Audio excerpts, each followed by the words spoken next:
Now, one other thing I wanted to show you today is how can you make the file structured, okay? So I want to show you to how we can create a structured file, and by structured there are several ways that a file can be structured. First of all, each field, let's say in the file, can have a specific number of characters associated with it, or we can actually differentiate each field by using some specific symbol like I did here. Here I don't care how big each of these fields are, I just add a pipe at the end to signify where that field ends, okay? So this is what we're going to do. We're going to, so let me actually change this fprintf here so we create a structured file. So let me just copy paste so I don't have to type here. So I'm going to, okay, so I'm going to just print out 3 lines where I have 3 lines where each line has 1 field, okay, and then we have a new line at the end, and now we actually gave a little bit of structure to our files. Okay, so assume this is the file. Let's run this to see if we can read it. So see here, we can actually read it properly. Everything is working fine. So, okay, one thing I forgot here is to close the file. Okay, whenever we open, read from, and finish reading, we always close the file. So close the file here.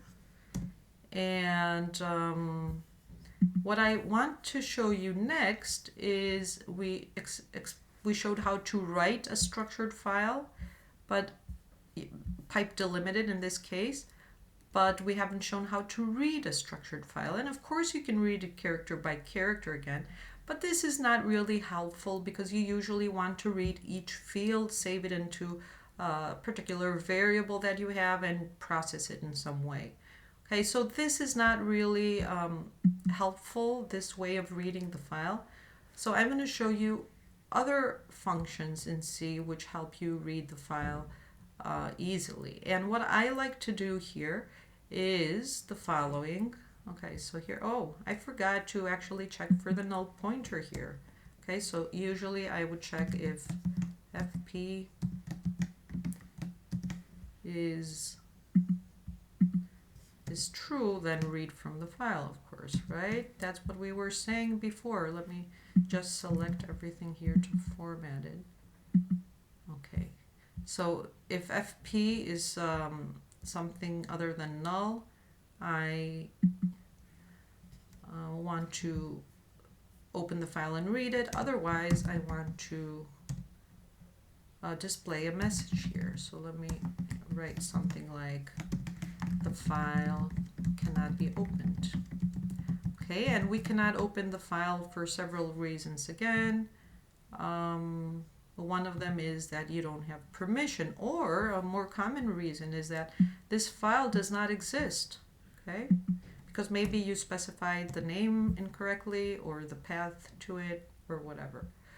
Okay, so coming back to what I wanted to do, I want to now show you a different method to read from the file. And what I like to do is I like to read each line of the file first, and this can be easily done using the getS function. So in this case of files, it becomes fgetS.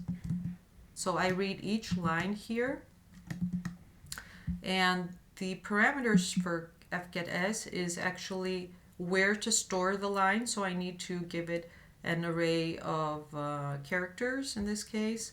So I need to declare a variable. So let's assume now that we have some max line size here that we assume, and let me actually let me define it here. So I'm going to define it like max line. Let's make it short. Okay, so max line can be, let's say, 150. This doesn't matter. And so here it becomes max line. Okay, I like to always use define statements or maybe some constant integers here for these fixed values that don't really change. So the first argument here I pass into this function is the line. This is where I'm going to store each line. And then the next thing is the size of the line. So I can go ahead and use the size of operator. Oops. Okay, and the next thing is the file pointer, of course. Okay, so what this fgets returns now, if everything is fine, if there is a problem actually, this returns null. Okay, so I can easily check if this is not equal to null. So let me put this condition here. So if this is not equal to null, this means that I've read through the entire file. I want to now process this line. So I read in the line, but now I want to break it up into the fields. And I prefer doing this with sscanf. So this is the string scanf.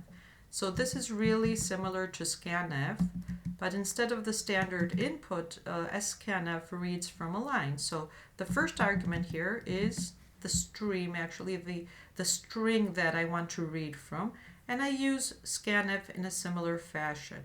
Now what you may not be aware of is that you can actually read in everything until some delimiter here, and there is a special syntax to do this, so let me show you just in case you're not familiar with this. So it's percent, say I want to read in it the first string until the first pipe, okay, because remember this is how our file looks like, so I need to read in the first string and store it, then the pipe, just forget about this, read in the second string, store, pipe, and the third string is store. So I can do this using this syntax here where I have two brackets, and I can say read everything except the pipe character, so it's this one. So read everything besides the pipe character and store this in a variable. So let me create some variables for this, and since these are kind of ingredients here, let me call them ingredient 1 and give it a max, I don't know, size here, for example, and ingredient 2, and then the last one is like some dish or something, so I can call it, I don't know, food. Let me call this food. Okay, and max size, let me declare max size, let's say 50 is the maximum size here. Okay, and so now we're ready to read in and store in these arrays of characters. So ingredient 1 will go here, and what happens here is, so it's reading everything besides the up until the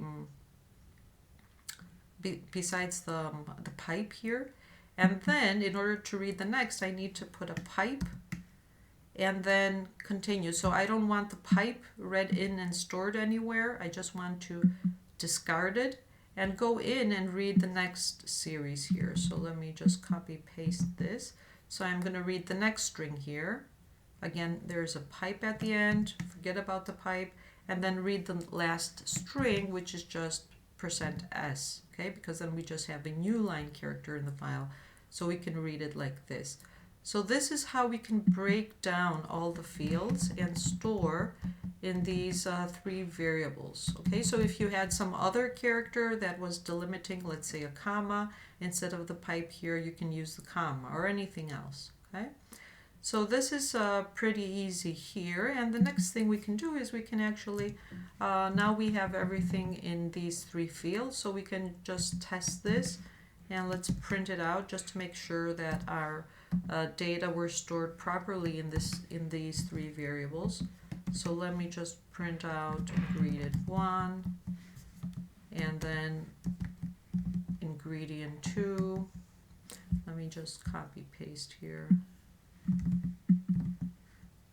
Ingredient 2 on the same line. You know what, I'm going to put each ingredient on the line separated by a space, just like this, and the last one. And let me add a line here as well. Okay, so this is food, and this is ingredient 2, and let's run this. Okay, and you see now that I have printed out everything fine, so everything now is stored in the appropriate variables, and then I can use these variables to manipulate them in my program. Okay, so now I just have a question for you just before we close. I have a question for you to try out and see what happens if we remove this fclose here. Let's say we forgot to do this, close the file. Test out what happens. Okay, thank you for watching. Bye-bye, everyone.